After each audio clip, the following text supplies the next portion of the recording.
भारी इतनी मेहनत कर दी है तो दोबारा से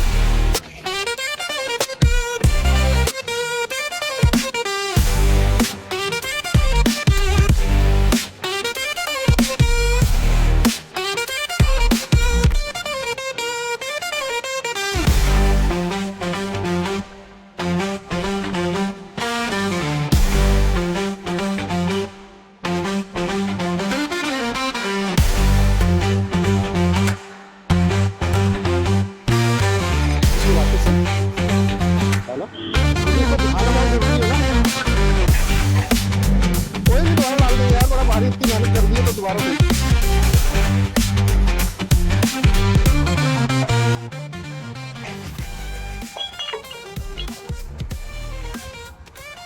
नमस्कार सभी को। तो अब आप लोग देख सकते हैं कि हमने एक छोटा सा पैच किया जहाँ से वो क्या कहते हैं एसडीएम हाउस से थोड़ा सा नीचे से जो बंदरों कॉलोनी जाती है गवर्नमेंट कॉलोनी वहां से लेके हम इसी पैच तक आए हैं, बस आगे नहीं बढ़े हैं बेसिकली। और लेफ्ट हैंड ही हमने क्लियर किया सारा कूड़ा और आप देख सकते हैं कि 3 कट्टे कूड़ा भर के निकला हुआ है। ये 3 कट्टे हमारे पास रखे हुए हैं, ये तीनों कट्टे हमने बिल्कुल भरे हैं और फिर ये अलग से आपको दिखाने के लिए हमने अभी साइड रखा हुआ है कूड़ा कि हम आप लोगों को शो कर सकें कि कूड़ा कितना निकल रहा है।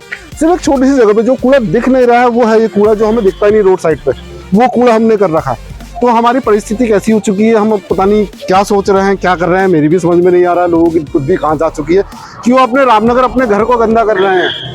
भाई मैं तो भाई ये करता रहूंगा और आप लोगों को समझाने की पूरी कोशिश हमेशा करता रहूंगा कि भाई रामनगर को साफ और स्वच्छ बनाए। क्यों भाई, मुझे तो रामनगर में रहना है, इनको भी रहना अपने परिवार के साथ, मुझे भी अपने परिवार के साथ रामनगर में रहना है। जैसे मैं अपने घर साफ रखता हूँ वैसे ही मुझे रामनगर भी साफ चाहिए। मैं बीमारियों से दूर रहना चाहता हूँ, इसलिए मैं चाहता हूँ कि साफ सफाई बनी रहे। तो बहुत ज्यादा जरूरी है कि अब आप लोग जागे, एक तो कूड़ा ना करें, किसी को ना करने दें, आदतें बदलें। बहुत ज्यादा जरूरी है कि आदतें बदलें और स्वच्छता को अपनाएं, बहुत ज्यादा जरूरी है। परवेश भाई कुछ बोलना चाहेंगे इस बारे में?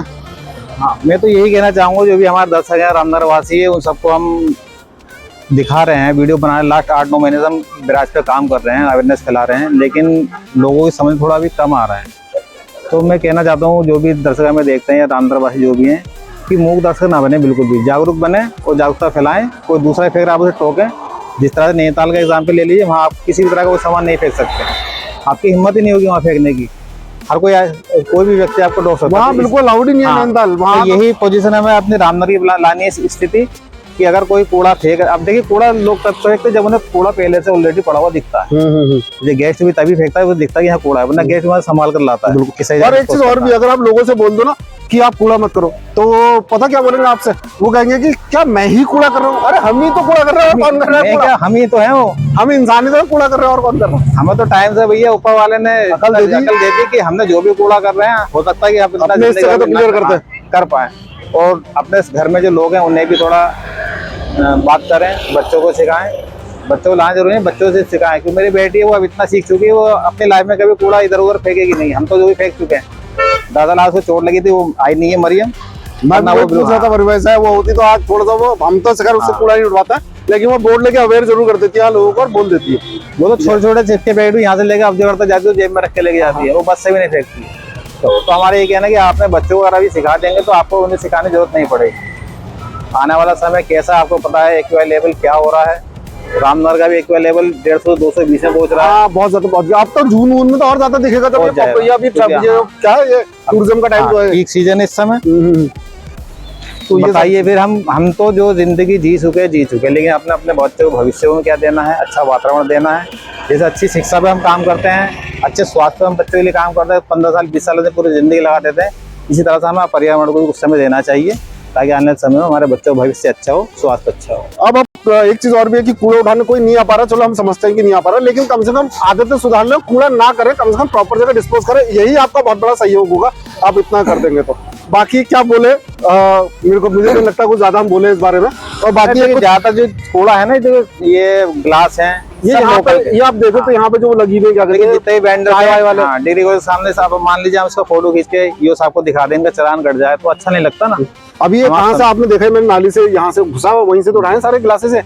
अब ये लाते वहाँ डालते हैं, जला भी रखा है यहाँ पे कूड़ा बहुत सारा। जलाना भी कोई सोल्यूशन नहीं, क्योंकि वो एयर पोल्यूशन तो क्रिएट कर ही रहा है ना। कहीं जलाने को तो हम भी जला सकते हैं यहाँ पर। हाँ, क्या पता चल रहा है, सब जला रखा है यहाँ पर।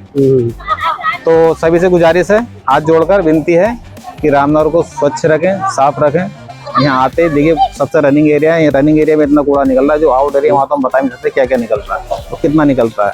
हमारी टीम भले ही छोटी है लेकिन बिल्कुल मजबूती के साथ खड़ी है। हमारे सामने कितना ही बड़ा लक्ष्य हो, हम उसको बिल्कुल क्लीन करके दे देंगे, लेकिन आप जिम्मेदारी लीजिए कि हम आइंदा यहाँ कूड़ा नहीं होने देंगे। मेरे पास कई तरह की कॉल आती है कि हमारे मोहल्ले में बहुत कूड़ा है, हाँ हाँ तो मैं उनसे ये बात करता हूँ ठीक है हम क्लीन करके देंगे आपका पूरा मोहल्ला, लेकिन आप जिम्मेदारी लीजिए लिखकर कि इस तरह से दोबारा हमारे मोहल्ले में कूड़ा नहीं दिखेगा। बिल्कुल सही बात है। ऐसा नहीं कि हम साफ कर रहे हैं फिर आप ऐसे हो जाएगा। हम और लोग खुद करना नहीं चाह रहे हैं, लोग हमें कॉल कर रहे हैं। अब आप सोचिए लोग हमें कॉल कर रहे हैं, ना हम किसी के अंडर काम कर रहे हैं, ना किसी से हमारा कोई पैसों का लेन देन है, ये सिर्फ अपने भावना से जो हमारी कर रहे समाज हैं। सेवा समझ लीजिए कि समाज सेवा है, हम अपने मन से कर रहे हैं, इच्छा है कि प्रकृति ने हमें बहुत कुछ दिया, इसका बिल्कुल, ऐसा बिल्कुल। मैं कहूँगा जो प्रकृति का हम पे कर्ज है वो हम खैर उतार तो कभी नहीं सकते, तो इसी तरीके से हम वो कर्ज को कहीं ना कहीं मैच करने की कोशिश एक करेंगे। चीज हो रही है ना, आप अगर प्रकृति को जो दोगे तो प्रकृति उससे 10 गुना लौटा कर देती है, बिल्कुल देती है। ठीक है ना। तो आप कुछ तो समय दीजिए प्रकृति को, सोच विचार कीजिए हम क्या है क्या नहीं है। जितना स्वच्छ वातावरण मिलेगा प्रकृति आपको उससे 10 गुना लौटा कर देगी, उससे अच्छी ऑक्सीजन देगी, जिससे बीमारियां कम फैलेंगी। आप इस समय जो सबसे ज्यादा बीमारियां फैलती हैं बच्चों में फैलती हैं, ठीक है। तो हाँ अपने बच्चों के भविष्य के लिए इस चीज़ों पे थोड़ा जागरूक होना पड़ेगा, ध्यान देना पड़ेगा, ताकि नई नई बीमारियां पैदा ना हो।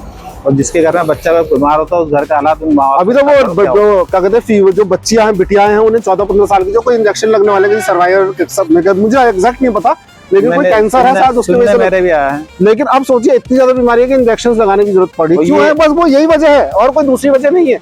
वो बीमारियों की सारी जड़ ये कूड़ा ही होता है जिसमें प्लास्टिक नंबर 1 है। ये आप ध्यान रखिएगा, ये सोचिएगा। बाकी मैं ज्यादा बोलना नहीं चाहूंगा कि अब हम क्लोज करते हैं, हम बोलते बहुत है, लोगों को ऐसा लगता है, तो हम बोलेंगे नहीं अब। तो बस मैं ये कहूंगा कि अब आपको सोचना है कि आप लोगों को क्या करना है, बस इतना ही मैं कहूंगा। आप